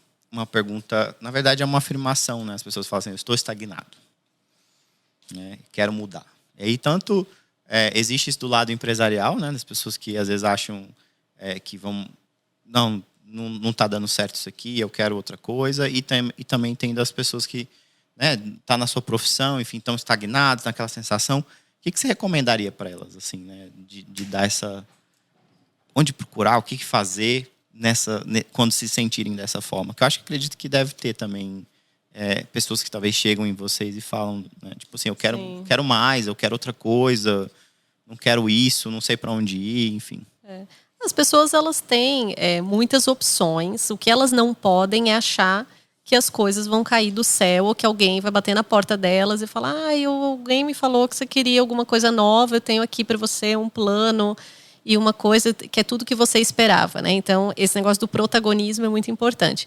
Mas essa sensação de estar estagnado, às vezes tem a ver também com você se desafiar mais aonde você está também, ou no seu negócio, ou o que você está fazendo, né? Eu gosto de ficar contando as teorias, tem um pouco esse negócio de ser professorinha, assim, né? Mas tem uma teoria do Flow, que é um autor bem legal que foi estudar assim, o que gera essa satisfação, essa sensação de prazer, de realização nas pessoas, né? E aí ele identificou 2 variáveis. Uma que é o tamanho, o desafio que você está na frente, né? Qual que é o problema ali, o desafio que você tem pela frente. E a outra variável é a sua competência. Se você tem um desafio muito grande, a sua competência, a sua experiência para aquilo ainda é baixa, você vai ficar estressado com esse desafio. A sensação é aquele estresse, assim, você não vai ter prazer naquilo, você vai ficar estressado. E se ao contrário, se você tem muita experiência, você já tem conhecimento, mas você fica, o negócio é pouco para a sua habilidade, você fica com tédio, né? Então o ideal é equilibrar as 2 coisas, né? Você ir se desafiando à medida que você vai ganhando experiência. Então, eu acho que essa é uma boa resposta para o negócio da estagnação. Não só depender também do desafio de onde você está, né? Do seu gestor ou da empresa. Se desafiar também. Vai ocupando mais espaços, né? Vai se posicionando, né? Eu queria aprender isso, queria fazer tal coisa, Por que não olhar para o lado, né? Como é que negócios crescem? Quem que é uma pessoa que eu miro, né? Então, eu vou mirar num cara que já fez alguma coisa diferente, que já está um pouquinho na minha frente. Então, vou lá ver o que ele está fazendo. Me conta aí e tal. Acho que isso ajuda a gente a se movimentar. Procurar inspirações, geralmente, ajuda também a gente pensar em alguma coisa diferente. Porque não necessariamente, às vezes, esse conformismo, né? Às vezes as pessoas acham que só o talento vai gerar o resultado, né? Tipo assim, você não tipo, é cômodo, né? Você faz aquilo ali com muita grandeza, né? Com muita facilidade, mas não necessariamente aquilo ali vai começar a gerar o resultado que deveria, né? Então, enfim. E para finalizar, eu queria te fazer uma última pergunta, porque eu vi que você já teve algumas experiências. Eu já tive muitas experiências fora do Brasil, né? De viajar, de ir, de conhecer um pouco a cultura de outros lugares. E eu sempre fui uma pessoa que amou muito o Brasil desde pequeno. Meus pais tiveram uma fase, né, que brasileiros iam para fora e tudo mais, trabalhar. E eu sempre fui assim, eu vou, mas eu quero tirar o de melhor de lá e trazer para o Brasil, né? Essa coisa mais nacionalista mesmo, né? De ver o Brasil crescer, de amar mesmo aqui. Eu amo o Brasil. E assim, eu queria, como profissional, o que você acha que nessa área mesmo de recursos humanos, não é mais esse termo, né? Tem que até aprender. O que você acha que está bom no Brasil? Você acha que existe uma facilidade do brasileiro? Você acha que existe uma coisa que é bacana, que talvez você não vê em outros lugares? Não querendo comparar ou não nesse sentido, mas que é bacana no Brasil? Você tem alguma coisa assim? Eu concordo com você. Eu adoro o Brasil também. Não tenho vontade de morar fora. Eu gosto de viajar, lógico. Quem não gosta de viajar, né? Quero viajar muito mais, né? Acho que viajei pouco ainda. Quero conhecer vários lugares. Tenho uma lista enorme de lugares que eu quero conhecer que eu não conheço ainda. Mas o Brasil, eu tenho dúvida se é porque é o Brasil mesmo ou porque a gente se sente muito bem no Brasil por a gente ter nascido aqui mesmo, né? Mas o que eu escuto assim dessa parte, inclusive de tecnologia, né? O brasileiro, ele tem uma flexibilidade para trabalhar. Ele tem um jogo de cintura, que é um jogo de cintura que às vezes as pessoas acham, será que o brasileiro tem um jogo de cintura que é o jogo de cintura de trapacear? Não é isso, né? É a capacidade de adaptação. é a flexibilidade. Porque, lógico, é um país que passou por muita coisa, que tem grandes diferenças dentro dele, por ser muito enorme, por ser muito diverso, né? Ele tem muitas diferenças. E está construindo uma história num tempo curto, né? Que é vários tropeços. Você conversa, né, com empreendedores que acompanham, que empreenderam fora e dentro do Brasil. Eles contam isso, né? Que empreender no Brasil é um desafio enorme, porque acontece um monte de coisa aqui, com economia e com todas as outras situações políticas. É uma escola, né? É uma escola, te prepara demais. Então, eu acho que isso desenvolveu, né, uma capacidade, flexibilidade e adaptação muito grande no brasileiro, e que é gostoso viver aqui, e é gostoso viajar pelo Brasil, né? Olha que riqueza que a gente tem dentro do Brasil. Então, não viajei muito para fora, mas eu conheço alguns lugares dentro do Brasil, já trabalhei com algumas equipes por aí, e eu acho muito legal isso. A gente acaba comparando, olha, isso aqui tem em tal lugar. O jeito das pessoas trabalharem, o jeito delas atenderem, o jeito delas te receberem é diferente em cada lugar, mas todo mundo recebe bem. As pessoas te recebem bem, cada um do seu jeito, com seus valores, né, com o que é mais importante para aquela cultura ali, mas as pessoas te recebem bem. As pessoas trabalham bem em equipe, né? As regiões no Brasil trabalham bem em equipe, né?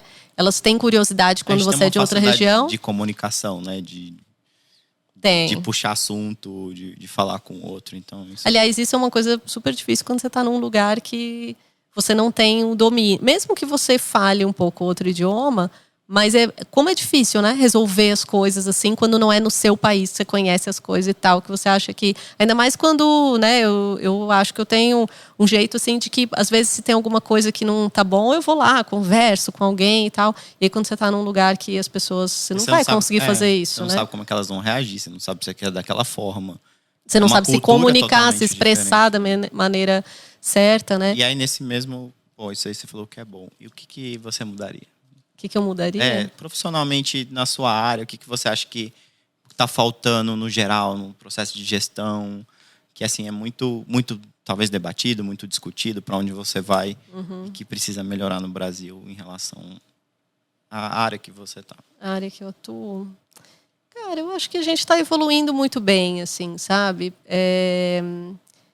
O espaço, a área de RH, né? O espaço que ela vem conquistando, a capacidade que ela tem de articular, de conversar com o negócio, inclusive, né? Então, na empresa que eu atuo, as pessoas de RH, de gente de cultura, participam de reuniões de negócio, de número, de indicador financeiro e tal, né? Então, eu acho que a gente está evoluindo muito bem, né? Eu acho que seguir esse movimento que já acontece, né? Talvez em outras culturas, de repente, que esse RH não está sendo visto dessa forma, não está com esse espaço de influência, de tomar decisão em conjunto, de tomar uma decisão pensando nas pessoas, nas boas práticas de gestão de pessoas, né? Seria mais se você tivesse a oportunidade de hoje de entrar dentro de uma sala de aula. O que você falaria para futuros gestores de pessoas? Tipo assim, vamos melhorar isso. Vamos prestar atenção nesse ponto. Eu falaria para eles não perderem a oportunidade de se posicionar, de passar essa mensagem da importância das pessoas, da gestão de pessoas, de darem a sua visão, contribuir com a sua visão. Porque, Lana, às vezes, a gente não tem que esperar as pessoas só perguntarem para a gente, né, o que a gente pensa e tal. A gente encontra outros espaços também. Às vezes a pergunta pode não acontecer, né? E aí você encontrar esses espaços de, olha, eu acho que a gente pode ir para esse caminho, eu tenho uma contribuição aqui com o que eu estou estudando, com as práticas que eu conheço, com toda a visão, né, de gestão de pessoas aí moderna que entende. Eu acho que isso pode facilitar a vida de muita gente, né? Através do trabalho que as pessoas conquistam as coisas, né? E às vezes o que dificulta é essa articulação, esse relacionamento, essa voz. Então, o profissional de gestão de pessoas, de recursos humanos, de gente de cultura, ele tem essa capacidade, né, de ir abrindo caminhos e tornar o ambiente mais saudável para se trabalhar, para se desenvolver. E eu falei que era a última, eu vou fazer mais uma. Tem alguma pergunta que você nunca fez numa entrevista para alguém e que você gostaria de fazer? Que eu gostaria de fazer. Eu ia falar Você que o que nunca não fez. deve fazer, né? Você nunca fez uma pergunta? Tem alguma coisa assim, tipo, eu queria incluir isso aqui, mas eu nunca fiz esse tipo de pergunta ou algo que talvez seria interessante. Pode perguntar pra mim. Pode perguntar essa pergunta pra mim. Uma pergunta... umas perguntas difíceis, né? Essa. Mas eu tô lembrando aqui que quando a minha irmã mais nova, a Luísa, arrumava namorado, alguma coisa, algum menino que ela tava sem, aí eu começava a fazer entrevista, né, com ele, porque eu queria saber o que são essas intenções com a minha irmã e tal. Eu perguntava tudo ali, eu acho que eu já matei minha vontade, sabe? De perguntar um monte de coisa que eu não podia perguntar nas entrevistas. Não, eu não podia, algo que talvez... Não sei, que você gostaria de... Deixa eu pensar uma pergunta aqui pra você. Não é pra mim, não. É que você... Não, você ia falar, você falou que eu podia perguntar. Não, é pra você perguntar essa pergunta. Tá. E você vai responder? Ele vai esperar a pergunta pra ver se ele vai responder. Você tá me entrevistando. Eu posso responder ou não. Eu posso falar que eu sou organizado ou não. Entendeu? Tá. Qual foi o seu maior aprendizado em relação à gestão de pessoas, um aprendizado que partiu da tua própria experiência fazendo gestão de pessoas? Me conte. Acho que aí tem uma coisa, um aspecto mais relacionado a como o Fernando era, né, o Lana, como eu era e como eu sou. Né? Acho que talvez a questão das variáveis que eu descobri dentro desse processo de gestão de pessoas, as variáveis que importam mais nesse relacionamento, né? Então, eu era uma pessoa muito focada na meta e no resultado final, né? Tipo, um tratorzinho. Até falei isso essa semana. E não era muito preocupado com os outros aspectos das pessoas também, né? Do que eu deveria levar em consideração, se elas estão... no mesmo grau de entendimento daquilo, se não estão, se eu preciso descer um pouquinho, falar de outra forma, trazer a pessoa junto. Então, assim, foi um grande aprendizado ver esse universo, né, em volta dessa gestão de pessoas, né? Que essas outras variáveis importam tanto quanto para mim chegar naquele resultado, né? Elas são super importantes, na verdade. Eu nunca vou chegar naquele resultado se eu não entendesse essas outras variáveis. Então, acho que esse foi o maior aprendizado. Não sei se eu te respondi essa pergunta. Respondi. Eu gostei muito de duas coisas que você falou, assim, que eu acho que está muito alinhado com o que a gente entende que é uma gestão humanizada, né, e mais evoluída, digamos assim. Que você falou do relacionamento, né? Gestão de pessoas é relacionamento. A gente fala tanto de relacionamento quando a gente fala de vendas, né? Vai vender, tem que fazer relacionamento com o cliente. Cara, trabalhar com pessoas também é se relacionar com elas, não fazer com que elas sejam recursos apenas, né? E o outro item que você falou que tem a ver com a sua mudança, né? E eu acredito também nisso. Você não vai ser uma pessoa diferente, vai vestir um personagem quando você está trabalhando. Você é você. Então, se você é uma boa pessoa, se você também está revisitando, que é natural, a gente vai evoluindo, né? Vai se renovando em crenças, em comportamentos, em estilos de vida e tudo mais. E achei legal que você falou isso. Parabéns pela sua evolução. Muito obrigado. Então, chegamos aqui ao fim de mais um episódio do Pod Lana. Espero que tenham gostado. Não deixe de colocar os comentários de vocês aqui. Se vocês tiverem alguma pergunta, vou passar para a Lígia. Vamos tentar responder no próprio ali. Ou manda no direct, manda lá no Instagram. Não deixe de seguir a gente no Spotify, né? Escutar aqui o podcast no Spotify. Inscrever-se no YouTube, seguir a gente e perguntar as dúvidas que vocês tiverem. Então, eu falei com a Lígia hoje sobre gestão de pessoas. E, com a palavra, pode despedir aí. Se quiser deixar algum recado para as pessoas. Eu quero agradecer. Eu adorei a experiência aqui, esse papo, né? A gente falou de um monte de coisa interessante. E cada vez que a gente conversa, eu acabo aprendendo também um monte de coisa, porque aí eu paro para pensar o que eu estou falando aqui, o que faz sentido. E acabo... Experiências reais, né? Eu acho que a gente parar para pensar sobre isso é uma responsabilidade, você compartilhar algumas coisas, algumas experiências, e ao mesmo tempo isso é cíclico, né? Porque as coisas vão evoluindo, a gente vai repensando, e é através de conversas, debates, contatos Espero ter inspirado aí alguém que está nessa atividade de fazer gestão de pessoas ou querendo atuar, né, nessa área, né, de RH, de psicologia, de gente e cultura. É uma área muito boa, né, de muita realização, né? Você vê o seu trabalho acontecendo, as pessoas, você podendo contribuir, né, com o desenvolvimento das pessoas e aprendendo com elas, logicamente, né? E eu recomendo. Quem tiver interesse também pode me procurar, que a gente troca algumas ideias. Todos os contatos, mas o arroba do Instagram é Lígia Baca com 2C, né? É. Isso. Então, muito obrigado e até mais.